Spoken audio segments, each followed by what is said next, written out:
Hello, good morning po sa inyong lahat sa Pilipinas, sa Nueva Ecija, sa Paco, sa Labo, Camarines Norte at syempre sa Barangay Salvacion. Ngayon po chapter 12 tayo at kailangan ko lang po ang bawat isa na mag-pay attention po dito kasi medyo mahaba ito. So dire-diretso ko po lang po itong babasahin at ituon din po ninyo ang inyong mga mata sa bawat babasahin natin para nasusundan po ninyo ang mga binabasa ko. So, bago po ang lahat, let's pray. Hallelujah. Purihin ka aming Diyos. Salamat po Ama sa oras na ito, O Diyos, na ang mga salita mong pinapaabot sa amin na nagtuturo ito ng aming pamumuhay, ng kung paano kami makasunod sa kalooban mo. At inilalahad niyo po dito ang kadakilaan at katapatan at kapangyarihan niyo. Salamat po sa Banal na Espiritu na siyang nagtuturo sa amin. Buksan niyo nga po, Ama, ang aming mga kaisipan, ang aming puso upang lubos naming maunawaan ang salita mong ito at masunod namin ang lubos ang kalooban mo. Salamat po, pinupuri ka namin, Ama, pinasasalamatan sa ngalan ng aming Panginoong Hesukristo. Amen.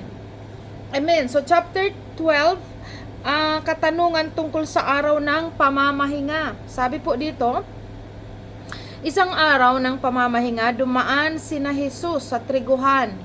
Nagugutom ang kanyang mga alagad noon, kaya't kumuha ng mga butil ng trigo at kumain niyon. Nang makita ito ng mga Pariseo, sinabi nila sa kanya, "Tingnan mo ang ginagawa ng iyong mga alagad. Mahigpit iyang ipinagbabawal ng kautusan sa araw ng pamamahinga." Sumagot si Jesus, "Hindi ba ninyo nabasa ang ginawa ni David nang magutom siya at ang kanyang mga kasama? Pumasok siya sa bahay ng Diyos, kumain ng tinapay na handog at pinakain din niya ang kanyang mga kasama. Labag sa kautusan ang ginawa nila sapagkat ang mga pari lamang ang may karapatan kumain niyon.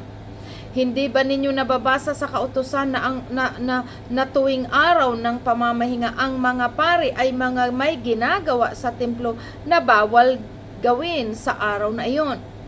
Gayon din, hindi sila nagkakasala. Sinasabi ko sa inyo, may isang naririto na higit na dakila kaysa templo. Kung naunawaan lamang ninyo ang kahulugan ng mga salitang ito, habag ang nais ko at hindi handog, hindi sana ninyo hinahatulan ang mga walang sala, sapagkat ang anak ng tao ay Panginoon ng araw ng pamamahinga."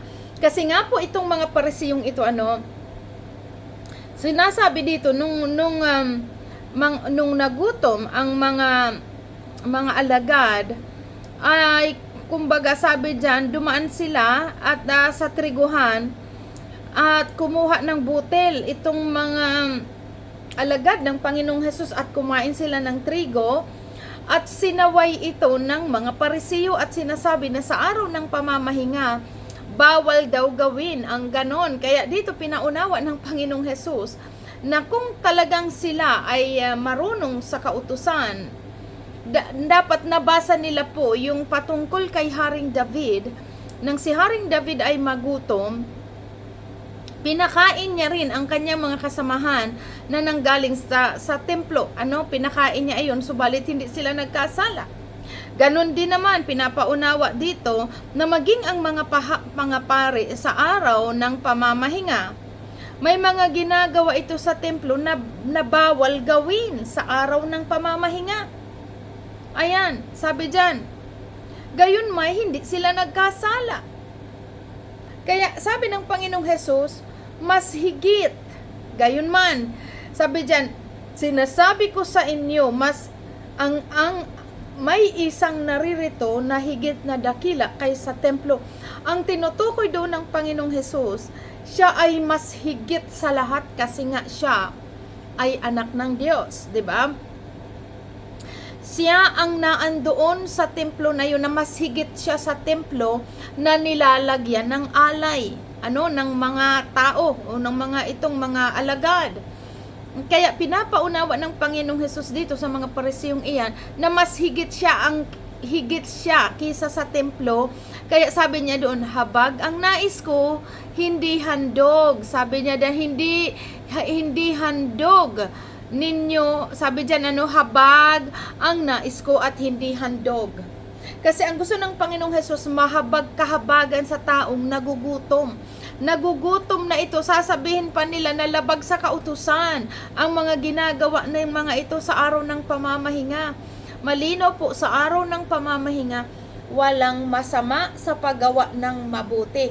At itong ginawa ng Panginoong Hesus, ng mga alagad, nagutom, kaya sila kumuha ng mga butil sa triguhan. Kaya nung kinontra ito ng mga Parisiyo, binalik sa kanila ng Panginoong Hesus na kung nalalaman ninyo ang kautusan na si Haring David nang pumasok siya sa templo, binigyan niya ng pagkain ang kanyang mga alagad, subalit hindi ito nagkasala.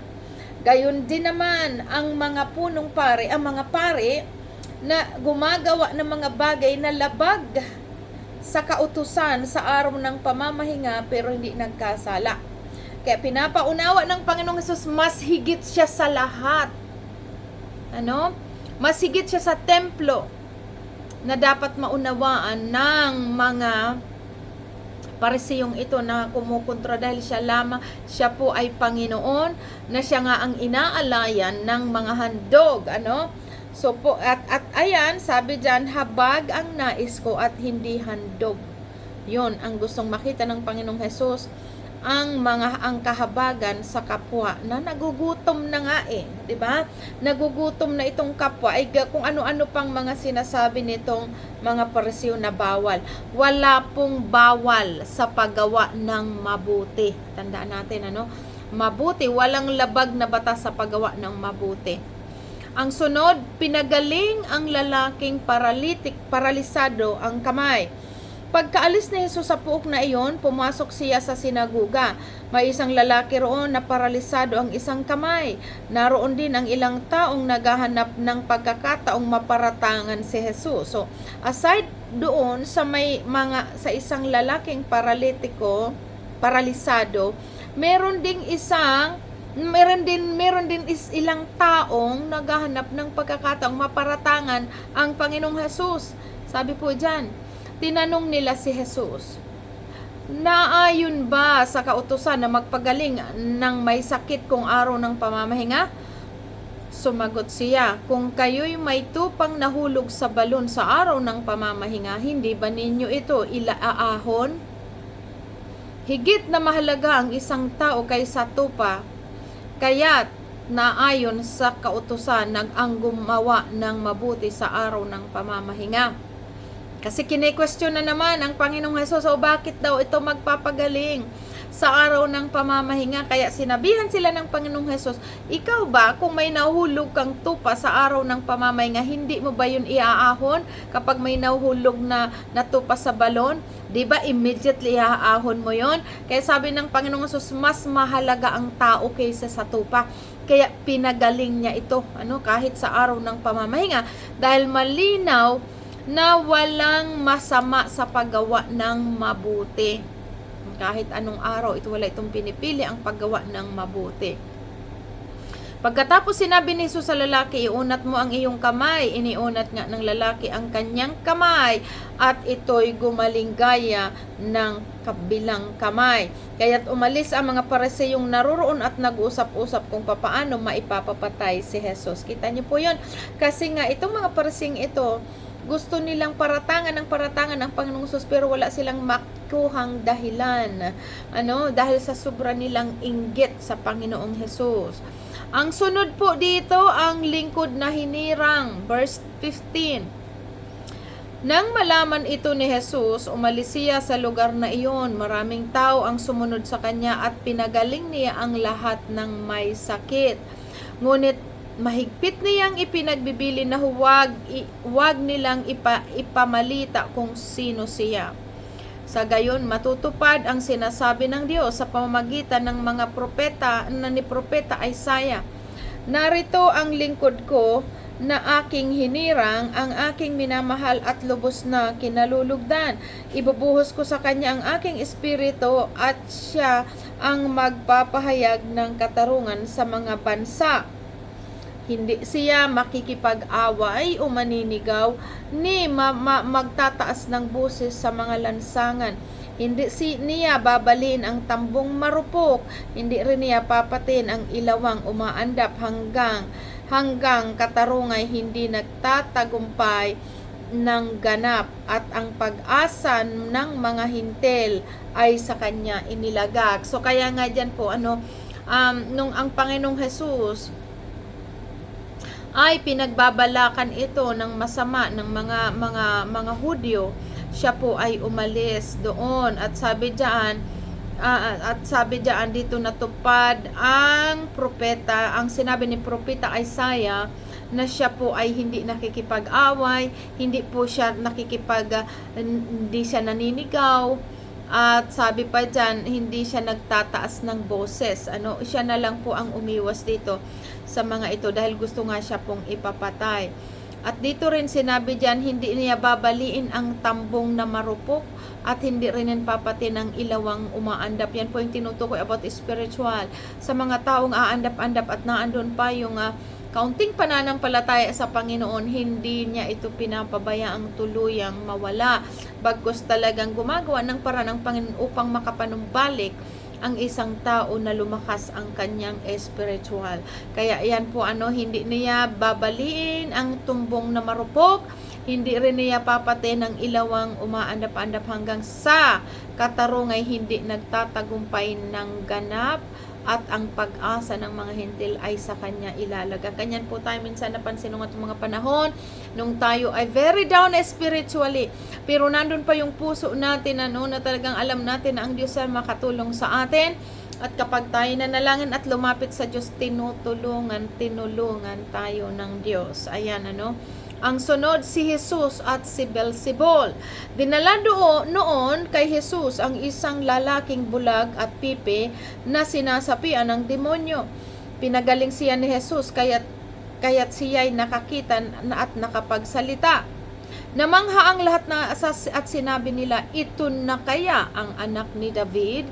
Nang marinig ito ng mga Pariseo, sinabi nila, nakapagpapalayas yan ng mga demonyo sa pamamagitan ng kapangyarihan ni Beelzebul, ang pinuno ng mga demonyo. Kita niyo po ang paratang sa kanya ng mga Pariseong ito na ang pakapangyarihan daw ng Panginoong Hesus na nagpapalayas ng demonyo ay galing kay Beelzebul na hari ng mga demonyo. Imagine niyo po kung paano paglapastangan nila sa Panginoong Hesus, Verse 25, subalit alam ni Jesus ang kanilang iniisip kahit sinabi niya, ang bawat kahariang naglalaban-laban, ang mamamayan ay babagsak at alinmang bayan o sambayang sila ang naglalaban-laban ay mawawasak. Kasi paano masasabing ang Panginoong Jesus, ang kapangyarihan daw ng Panginoong Jesus ay galing kay Satanas upang palayasin ang masamang espiritu? Hindi pwede, kaya sinabi dito ng Panginoon ang bawat kahariang naglalaban-laban, ang mamamayan ay babagsak at alinmang bayan o sambayang sila ang naglalaban-laban ay mawawasak. Kaya kung si Satanas ang nagpapalayas kay Satanas, kinakalaban niya ang kanyang sarili. Kung gayon, papaano niya mapapanatili ang kanyang kaharian? Kung ako'y nagpapalayas ng mga demonyo sa kapangyarihan ni Beelzebul, sa kaninong kapangyarihan naman nagpapalayas ng demonyo ang inyong mga tagasunod? Kita niyo po? Ang ginagawa nila ang nagpapatunay na maling-mali kayo. Ngunit kung ako'y nagpapalayas ng mga demonyo sa kapangyarihan ng Espiritu ng Diyos, nangangahulugang dumating na sa inyo ang kaharian ng Diyos. Hindi mapapasok ang bahay ng isang taong malakas kung hindi muna siya gagapusin. Kung nakagapos na siya sa kapalamang maluluuban ang bahay niya. Ang hindi panig sa akin ay laban sa akin, at ang hindi ko kasamang mag-ipon ay nagkakalat. Kaya't sinasabi ko sa inyo, mapapatawad ang anumang kasalanan at paglapastangan, ngunit hindi patatawarin ang paglalapastangan sa Espiritu Santo. Sino mang magsalita laban sa anak ng tao ay patatawarin, ngunit sino mang magsalita laban sa Espiritu Santo ay hindi patatawarin maging sa panahong ito o sa panahong darating. So ito po ay pinaliwanag sa atin dito na ang lahat ng kasalanan ay mapapatawad maliban na laitin ng sino man o ng tao ang banal na Espiritu Santo. Iyan po ang walang kapatawaran. At ito ang ginawa nito mga Pariseo, nilait nila yung Espiritu ng Diyos na kung saan ito ang kapangyarihan nasa Panginoong Hesus na nagpapalayas ng demonyo, at siya po ay pinagbintangan na siya daw ay nagpapalayas ng demonyo na galing kay kapangyarihan ni Satanas. Kaya blasphemy ang tawag doon, paglalapastangan sa Espiritu ng Diyos. At malinaw po dito kasi ang tao, kahit anong kasalanan mo, ang Holy Spirit ang nag-uudyok sa tao na magbalik loob ka o humingi ng tawad sa Diyos. Siya ang nagko-convict yung guilt natin. Kino-convict ng Holy Spirit upang tayo ay magsisi at malikod sa kasalanan. Pero kaya itong nilait ng mga Pariseo, mismong Holy Spirit, kaya doon natin nakita na walang nagko-convict sa kanila, wala silang conviction na humingi ng tawad sa Diyos dahil mismong nilapastangan nila ay ang banal na Espiritu ng Diyos. Ayan. At sabi dito, walang kapatawaran sa panahong ito maging sa panahong darating. Yan po, nakakatakot. Dahil alam natin na mahabagin ang Diyos, lahat napapatawad, na kasalanan maliban na laitin o lapastanganin ang Espiritu Santo. Ito po sa bunga nakikilala. Sinasabi ninyong mabuti ang punong kahoy kung mabuti ang kanyang bunga, at masama ang punong kahoy kung masama ang kanyang bunga, sapagkat sa bunga nakikilala ang puno. Ayan, sa bunga nakikilala ang puno. Lahi ng mga ulupong, paano kayo makakapagsabi ng mabuting bagay, gayong kayo'y masasama? Kung ano ang nag-uumapaw sa puso, ang nag-uumapaw sa puso ay siyang sinasabi ng bibig. Mabuti ang sinasabi ng mabuting tao, sapagkat puno ng kabutihan ang kanyang puso. Kaya nga po ito napakalinaw. Kung ano ang lumalabas sa bibig, ang siyang nasa puso. Kaya kung ang isang tao mamamasan ninyo, panay siya mura, puro siya galit, dahil yun ang kanyang puso. Pero kapag ang tao nakita mo, ito'y patungkol lagi sa Panginoon, ang sinishare, laging papuri sa Diyos, ang nalumalabas sa bibig, pangalan ng Panginoon lumalabas sa bibig, kasi yun ang laman ng kanyang puso.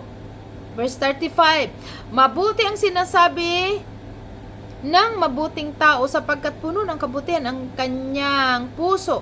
Masama ang sinasabi ng masasamang tao, sapagkat puno ng kasamaan ang kanyang puso. Kaya yan po, titingnan natin ang mga palaging nagsasabi patungkol sa Panginoon.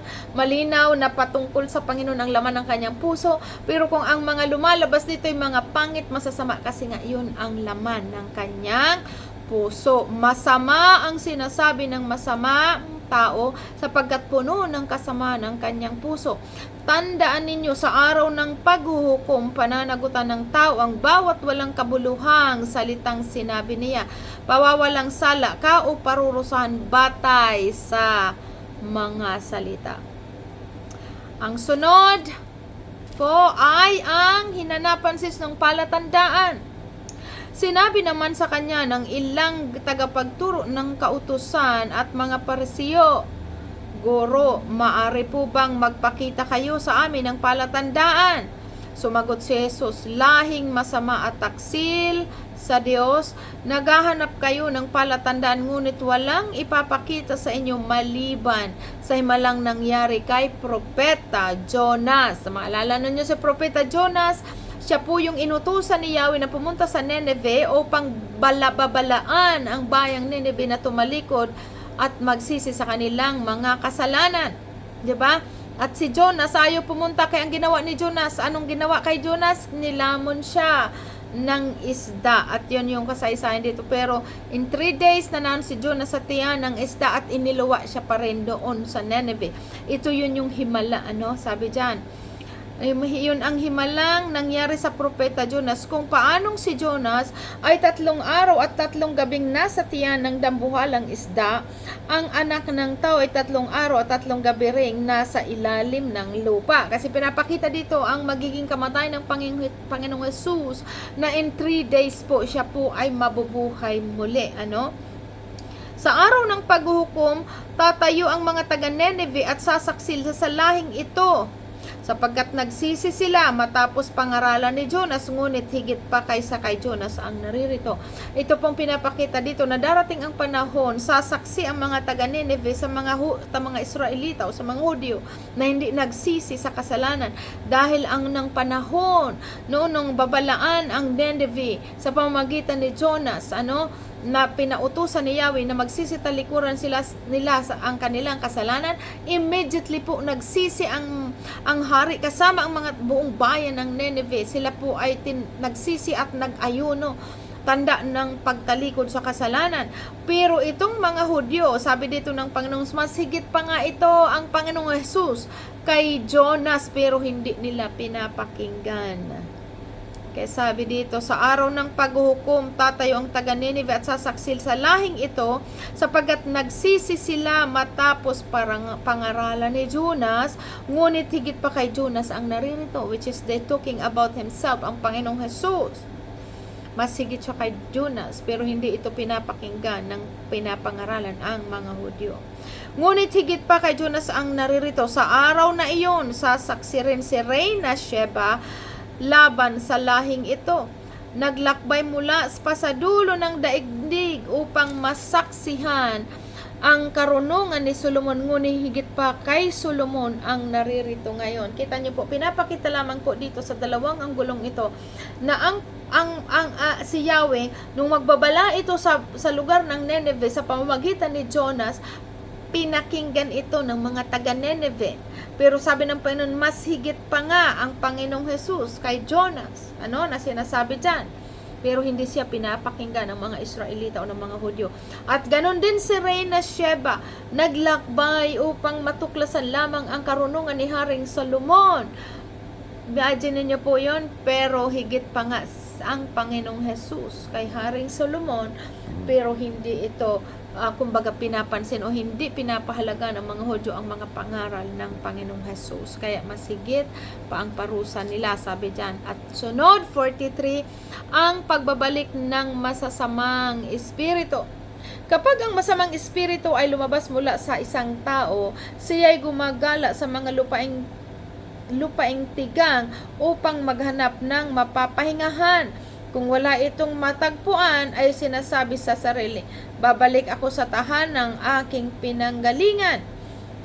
Pagbalik niya at makita na ito'y walang laman, malinis at maayos, aalis muna siya at magsasama pa sa 7 espiritong mas masasama pa kaysa kanya, at papasok sila at marirahan doon. Dahil dito ang kanyang magiging kalagayan ay mas masahol pa kaysa dati. Ganyan ang mangyayari sa masasamang lahing ito.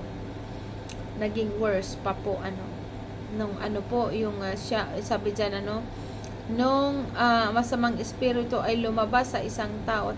Ito po ay kumbaga sa isang Kristiyano, kapag hindi ka nagpatuloy at ang espiritu ng Diyos kumbaga ay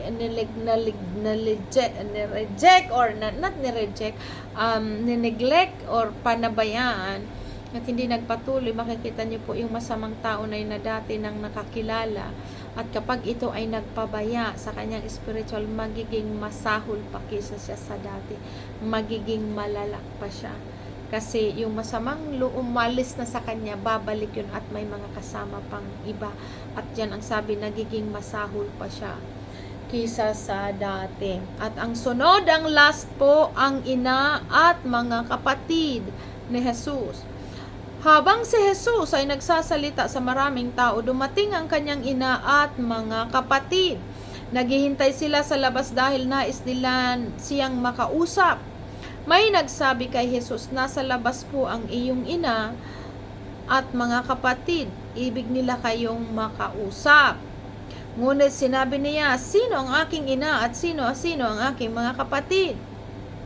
Itinuro niya ang kanyang mga alagad at sinabi, sila ang aking ina at mga kapatid, sapagkat ang sinumang sumusunod sa kalooban ng aking Ama na nasa langit, iyon ang aking ina at mga kapatid. Yung sumusunod po, yung sumusunod sa kalooban ng Ama, ang kapatid at ang ina ng Panginoon Jesus. Tinutukoy lamang dito ang mga sumusunod sa Diyos Ama, ang maituturing na kapatid ng Panginoong Jesus. Amen? So, ayan, kapatid at ina, meaning talagang napakahalaga na sundin natin ang kalooban ng Diyos, at lahat ng ito'y pagtuturo kung papaano tayo makasunod sa kalooban niya. Amen. Purihin ang Diyos. Hallelujah.